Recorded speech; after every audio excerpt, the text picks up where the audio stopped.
Making headlines, President says that despite the opposition claims that PayPal services could not be introduced in the Maldives, the government has now successfully proved otherwise.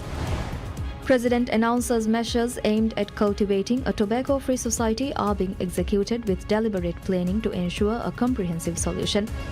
And Fisheries Minister says the Maldives emerged as the biggest beneficiary of the UK's decision to remove tariffs on imported fish.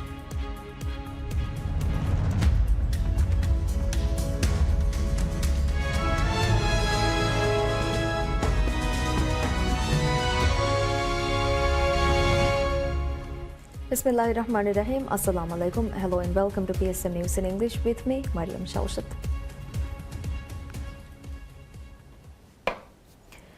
President Dr. Mohamed Muizzu says the government has successfully introduced PayPal services to the Maldives despite opposition claims that it could not be done. The president made the remarks while speaking on the second episode of PSM News' Nation Chat podcast. PayPal services were launched in the Maldives on 15 June and are now available through Ooredoo M-Pesa. Speaking on the podcast, the president says the introduction of PayPal was one of his presidential pledges and was included in his manifesto. He says the government began work on the initiative early in its term and engaged directly with PayPal, unlike previous governments. The president says some officials in the previous administration dismissed the possibility of projects such as introducing PayPal services, as well as infrastructure and financial integration initiatives, including the construction of bridges. The president states that the process took around an year to complete through close cooperation with PayPal representatives. He says PayPal selected Ooredoo as its local partner, and the government worked with both parties to implement the service. He added that this is only the beginning, with plans to introduce more digital services through PayPal and other platforms. Noting that expanding the digital economy remains a key government priority, the president says the establishment of international partners in the Maldives is expected to make a significant contribution to the country's GDP.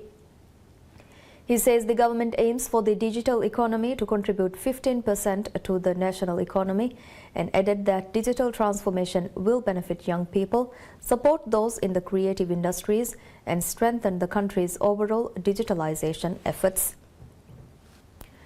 President Dr. Mohamed Muizzu says Maldivians do not want a system of government that changes the country's governing structure without public support. Speaking on the second episode of the Nation Chat podcast, the president said Maldivians have already made a clear decision regarding the country's system of governance. President Muizzu states that the Maldives is a small nation made up of separate islands and that Maldivians favor a unitary state under a presidential system. He says Maldivians are one people, speaking one language and sharing a common heritage, and therefore prefer a system that preserves those characteristics. The president says he does not believe Maldivians would support a system of government that could undermine the country's unity. Responding to a question on whether the current period is the most appropriate time for such a change and whether such a reform could be introduced, the president said Maldivians have already made their position on the system of government clear. He also said the public understands the likely consequences of replacing the current presidential system, which was endorsed through a public vote, with a parliamentary system. Referring to developed countries that operate under parliamentary systems, President said prime ministers in those countries often change frequently. He questioned the motives of opposition figures advocating a change to the system of government. The president further stated that although the Maldives does not have a purely presidential system, the constitution contains many features associated with presidential governance. Under a presidential system, the president serves as both head of state and head of government and is elected directly by the people. In a parliamentary system, the government is formed from within the legislature. The head of state remains the president, while the head of government is the prime minister, who is usually chosen from the party or coalition holding a majority in the parliament. In 2007, Maldivians voted in a national referendum to determine whether the country should adopt a presidential or parliamentary system. The majority voted in favor of retaining the presidential system that was in place at that time. President Dr. Mohammad Muizzu says the government's Housing for All project will be free from influence and political interference. Ministry of Infrastructure, Housing and Urban Development has begun cross-verification of applicants to ensure fairness in the housing allocation process. Speaking on the second episode of PSM's Nation Chat program, the President said that unlike previous governments, no individual, family or influential group will receive preferential treatment in the allocation of flats or land. He said that although influential people were able to influence the system in the past, his government is committed to bringing an end to such practices.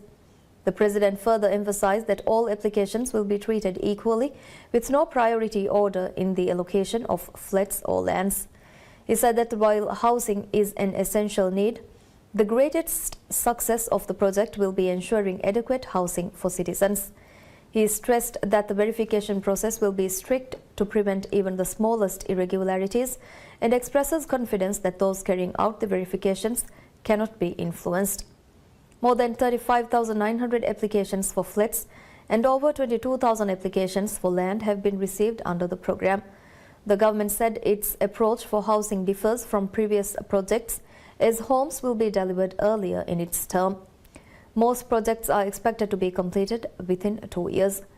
The President criticized previous governments for opening housing applications late in their terms, creating additional burdens for incoming administrations. President Dr. Mohammad Muizzu says the government's tobacco control measures are being implemented through a carefully planned approach to build a tobacco-free society. The President made the remarks during the second episode of PSM News' Nation Chat program, while outlining details of the government's proposed bill to amend duties on tobacco products. The President said the government has pursued a comprehensive health policy since taking office to address tobacco use in the Maldives as well as in many other countries. He said reducing tobacco consumption is essential to creating a healthier society. President Muizzu said that while strengthening healthcare services remains important, preventive measures are equally necessary. He said this led the government to ban vaping devices and introduce a generational smoking ban. Anticipating that some young people might switch to traditional tobacco products following the vaping ban, the government also increased tobacco duties.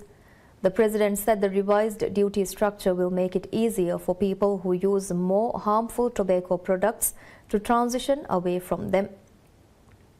He added that these phased measures also include a specialized national program that will work with island associations and community organizations to help create tobacco-free communities across the country.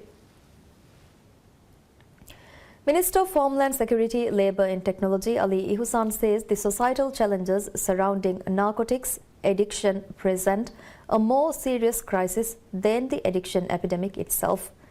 The minister made the remarks at a ceremony to present commemorative certificates to more than 300 participants who recently completed a drug court rehabilitation program. Minister Ihsan says stigma leads to rejection by the community and hinders the reintegration of recovering individuals. He said employers, job creators and the public must support them in maintaining a rehabilitated lifestyle. The minister said employment opportunities must be made accessible to those who have completed rehabilitation and urged the public to welcome them back into society with appreciation for overcoming such a difficult journey. The minister added that drug court rehabilitation program demonstrates exceptional commitment and sets an important example for society. Chief Judge of the Drug Court said that although the program may be unfamiliar to some, it follows a highly specialized model recognized around the world. The Chief Judge says every participant has carried out important work in overcoming addiction and added that breaking free from substance abuse is not easy. The Chief Judge also said the court is deeply proud of everyone who has successfully completed the program. Meanwhile, Chairman of the National Drug Agency, Ahmad Siddique, urged graduates to become role models and support others facing similar challenges. Siddique said remaining committed to prayer will help graduates stay on the right path. He added that safeguarding daily prayers and remaining steadfast in supplication can serve as a strong safeguard against returning to addiction. Minister of Fisheries, Agriculture and Ocean Resources Ahmad Shyam says the Maldives has emerged as the biggest beneficiary of the United Kingdom's decision to remove tariffs on imported fish. Speaking at a press conference held at the President's office, the minister said the UK government's decision to abolish tariffs on imported fish has provided the greatest advantage to the Maldives, despite the measure applying to all countries. On 20th May, the UK removed tariffs on fish imports as part of efforts to reduce the cost of goods in the island councils, with the Ministry of Health, Family and Welfare providing the necessary support for their activities and programs. The contract to construct a Maldives National Defence Force MNDF fire station in Vilingili, Gafo Alifu Atoll has been awarded to the Road Development Corporation RDC. The agreement was signed during a ceremony held at MNDF headquarters. State Minister at the Ministry of Defence and National Service Muaz Halim signed on behalf of the ministry, while RDC Deputy Managing Director Hassan Rifai Bushri signed on behalf of the company. The project forms part of the government's policy to expand fire and rescue services across the Maldives during the current administration, with the aim of establishing firefighting services in every atoll. The Gafo Alifu Atoll Fire Station is one of the facilities being developed under this initiative. Funded through the state budget, the project has been awarded to RDC with a completion period of 550 days. Ministry of Defence and National Service said the establishment of the fire station will enable faster emergency response to fire incidents across the region. The signing ceremony was attended by Deputy Minister of Defence and National Service Fatmat Mizna Ali, Vice Chief of Defence Force Brigadier General Ahmad Giyas, Commander of the Fire and Rescue Service Brigadier General Ahmad Tohir, Service Corps Commandant Brigadier General Ismail Nasir, and senior officials from both the Ministry of Defence and National Service and RDC.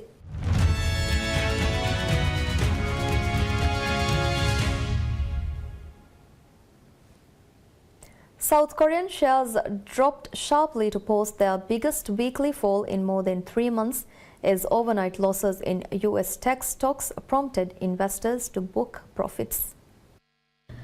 The benchmark KOSPI closed down 519.09 points or 5.81% at 8,411.21 after falling 9% earlier in the day and triggering circuit breakers for the second time this week. It was also the 5th time that circuit breakers were activated on the benchmark this year and the 11th in history amid heightened market volatility. The KOSPI posted a weekly drop of 7.1%, the biggest since early March when the Iran war hit global financial markets. After a 76% rise in 2025, it has doubled in value so far this year, making it the world's best performing market.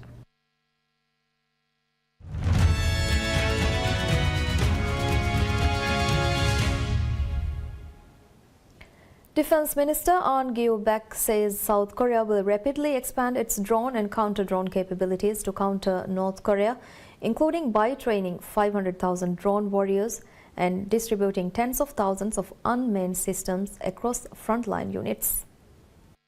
An said the military planned to produce 110,000 drones by 2029 for deployment across the Army, Navy, Air Force and Marines, but the ministry later revised this to about 60,000, with around 11,000 to be introduced in 2026.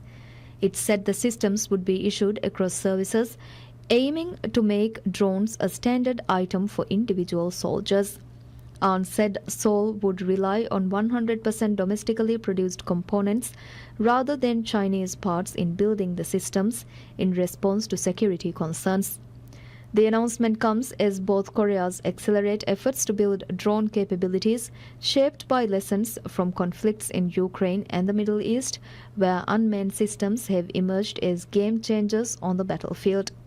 Hundreds of people in Venezuela were trapped under rubble, and many more remained unaccounted after 2 powerful earthquakes devastated areas in and around the capital Caracas, killing hundreds, damaging buildings and leaving thousands homeless. According to the US Geological Survey, a magnitude 7.2 earthquake struck about 160 kilometers west of Caracas, followed less than a minute later by a magnitude 7.5 tremor, the strongest since 1900, on Wednesday. Live footage from Venezuelan government TV showed the rescue team continuing the search after the earthquakes turned buildings into rubble. A Swiss rescue team arrived in Aragua overnight to support ongoing search and rescue efforts. Switzerland had said it would deploy 80 specialists, 8 search dogs and 18 tons of equipment to Venezuela to assist the relief operations. Health Minister Carlos Alvarado said that around 235 dead had been received by medical centers.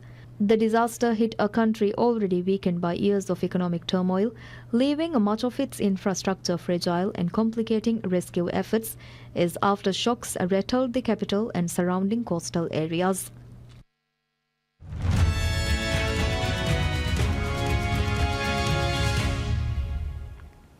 With Carlos Alcaraz sidelined due to injury, Jannik Sinner emerges as the clear favourite to win the Wimbledon men's title for a second successive year. Following Alcaraz's withdrawal, bookmakers have shifted odds to elevate veterans like Novak Djokovic and contenders such as Alexander Zverev as the primary challengers. Zverev, the newly crowned French Open champion, snaps at Sinner's heels as the second seed, while seventh-time champion Djokovic finds himself in the unfamiliar territory of the number 8 spot following a challenging year. Taylor Fritz, Ben Shelton and Jack Draper are among the other names who look capable of making life awkward for the frontrunners on grass. The women's draw appears far more open, with Aryna Sabalenka, Elena Rybakina, Mira Andreeva and Iga Swiatek all viewed as legitimate championship contenders. Sabalenka's powerful serve and aggressive baseline game are tailor-made for grass courts, and she has reached the semi-finals in each of her last 3 Wimbledon appearances. Defending champion Swiatek recorded a comfortable win in the 2025 final to claim her first Wimbledon title. One of the biggest storylines entering Wimbledon is the stunning return of Serena Williams, with the 23-time Grand Slam champion and 7-time Wimbledon singles winner accepting a wild card entry into the women's singles draw, marking her first Grand Slam singles appearance since the 2022 US Open. Williams, now 44, had already announced her return to competition in doubles, but her decision to enter singles has instantly become one of the tournament's biggest attractions, even if expectations should be tempered given her lengthy absence from the singles game.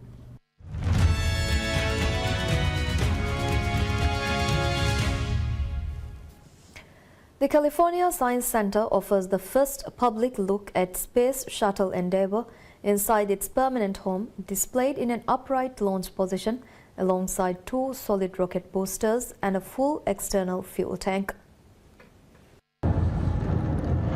The exhibit will be the only place in the world where visitors can see a complete, authentic space shuttle system in launch configuration. President and CEO of the California Science Center told Reuters it was a decades-long dream to bring the shuttle to the museum. Well, we really set out to create that sense of awe and wonder, and we want people to say wow when they see it, and to go away saying that's really fascinating, it's interesting, and I want to learn more. And we hope that some of those visitors will become our next generation of scientists, engineers, and explorers. Former NASA astronaut Dr. John Denny Olivas remembered how he was inspired to become an astronaut when he was younger and hopes the same for the next generation. It's inspiring. I think there's nothing more impressive about the space shuttle program than seeing it in the full stack configuration. Actually, there's one more thing that's more impressive, and that's when she's fully fueled and ready to take off, right on a mission. But this is certainly the second best thing, and people can come and have an opportunity to see what it was like for all of us when we first walked up to the stack, as a rookie, looking up at her, and it's impressive. The shuttle's deck stands nearly 200 feet tall, allowing visitors to walk beneath the orbiter's main engines and access elevated viewing platforms overlooking the spacecraft. The exhibit is set to open to the public on November 13th. And that's all we have for you right now. Thank you for watching. Stay tuned for more news updates. Have a good day. Goodbye.